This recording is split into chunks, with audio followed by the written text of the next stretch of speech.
What's going on, you guys? Welcome to the Trucker Style Shawn YouTube channel. We got the injectors rebuilt.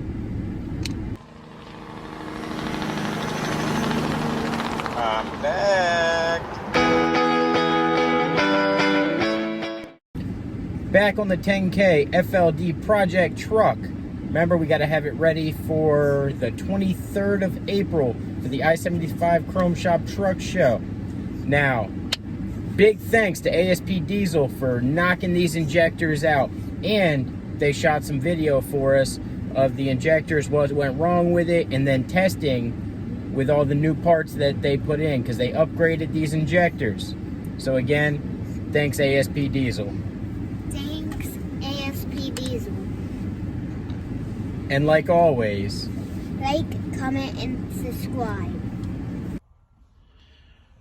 What we have here is a breakdown of a Cummins m11 injector. You can see there's many components to it, and every single one serves a purpose and can be part of a malfunction. Even though there are certain parts that will malfunction more often than others, anything basically could go wrong on any of these injectors. Get a closer, going closer over here. They're basically in main groups. On top over here, you have the follower that is being pushed by the cam into the body. That pushes that plunger right there, the white one. It's a ceramic plunger. Ceramics were introduced at one point on these injectors because they wear a lot less than the original metal ones. Original metal ones would start wearing and creating friction, which would then sometimes even seize inside in the body. But that plunger is also involved in the timing of the injection cycle. As we get over here into this section here, this is basically your metering barrel and plunger. Also, that plunger is ceramic. The metal, original metal one would basically wear out they wear out both the barrel and the plunger very quickly, causing a lot of loss of pressure. Ceramics are a lot better; they last longer, but they will wear out also over a period of time. Over here, this is your spring, your check valve. Check valve, the little ball, which is also ceramic, goes into the one hole, the largest hole on there. It's very important. That check valve doesn't allow for the fuel that is being pressurized to come back up towards the top of the injector. Once it's pushed down into the nozzle group, it's going to stay there if that check ball is working. And we get up here, this is your nozzle group, right? The nozzles are one of the biggest problem. They will wear out, and they will start, instead of spraying, they will just kind of piss out the fuel. You don't get a good burn. This particular injector, I have two springs right there.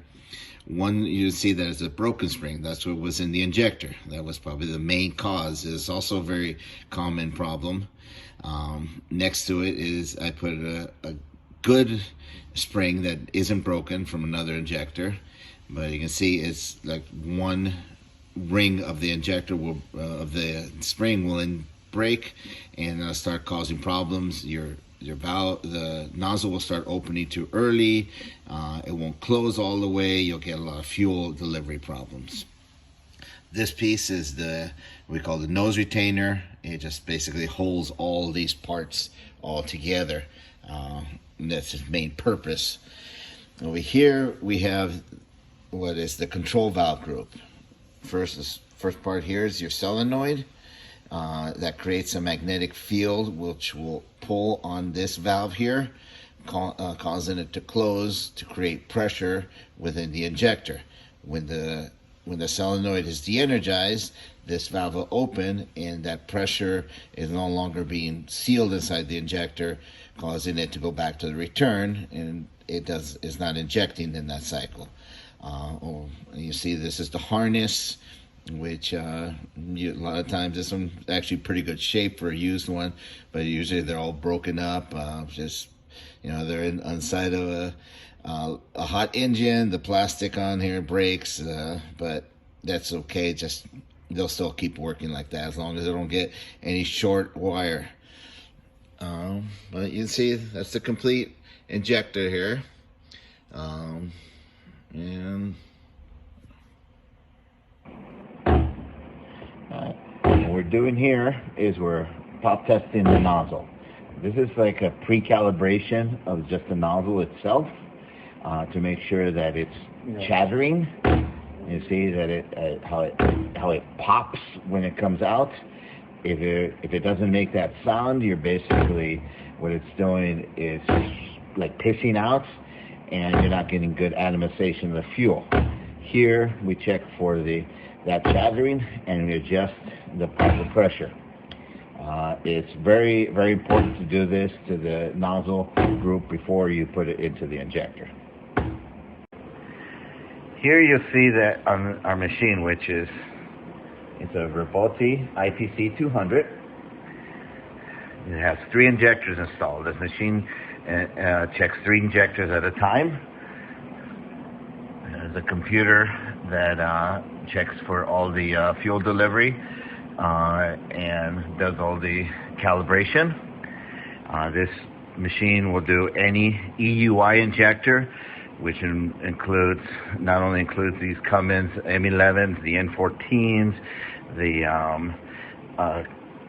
Detroit Series 60, Caterpillar, Volvo, anything that is an EUI injector, this stand can check.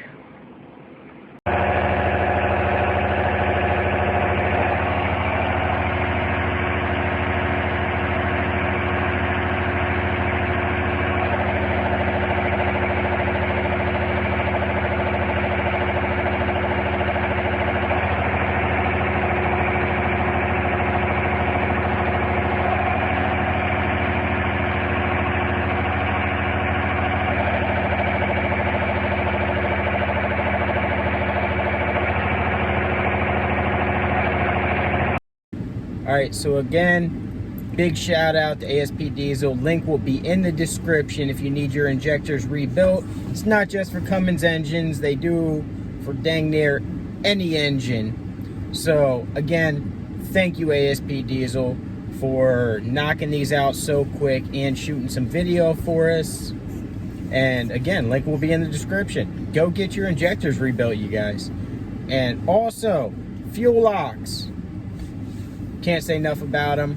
FuelOx is a big supporter of the channel, and remember, get your 15% off if you use the code TruckerStyleShawn with the FuelOx. I'm definitely going to be using them on this truck just to keep these new injectors, well, new rebuilt injectors, nice and healthy and running great. Later, you guys.